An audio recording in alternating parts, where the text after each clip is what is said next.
গণতান্ত্ৰিক আন্দোলনেৰ যে গৰ্জন, এই গৰ্জন আজি গুড়েশ্বৰেৰ এই মাছমজিয়াৰ পৰাই আৰম্ভ হয়েছে। এই গৰ্জন দীৰ্ঘদিনীয়া হব আৰ আমি ট্ৰাইবেল সংঘক সুকিয়াই দিব বিচাৰিছো।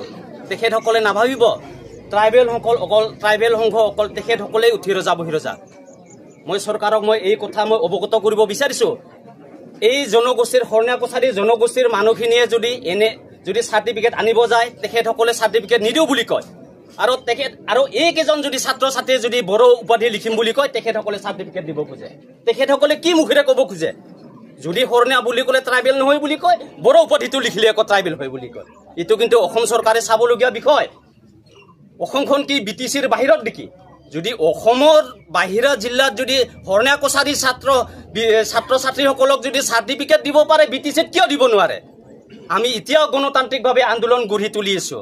আমি গণতান্ত্ৰিক আন্দোলন যেতিয়া আমাৰ সীমা চেৰাই যাব, আমাৰ হাজাৰ হাজাৰ ডেকা স্বামী কিন্তু অস্ত্ৰ হাতত তুলি ল'লে ইয়াৰ কিন্তু দায়বদ্ধ কিন্তু হৰণীয়া কছাৰী ছাত্ৰ সন্থাই নহয়। ইয়াৰ দায়িত্ব কিন্তু অসম চৰকাৰ তথা বিটিচি চৰকাৰে ল'ব লাগিব। আমি এতিয়াও কিন্তু সাধাৰণভাৱে কৈছো, আমাৰ ল'ৰাই কিন্তু এতিয়াও জংগী আন্দোলনত নুমানাই।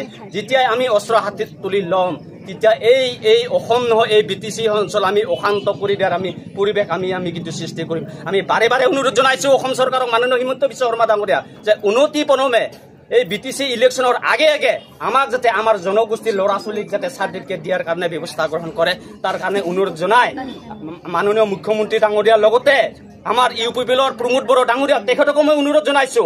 তেখেতে সকলো জনগোষ্ঠীক লৈ কাম কৰিম বুলি কৈছে। তেখেতসকল ইমান সৰু কামটো কিয় কৰিব পৰা নাই আজিলৈকে? ট্ৰাইবেল সংঘ কোন? চৰকাৰী নেকি ট্ৰাইবেল সংঘ? চৰকাৰী হলে তাই NGO।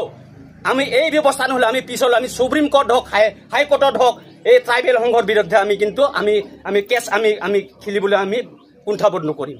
ধন্যবাদ।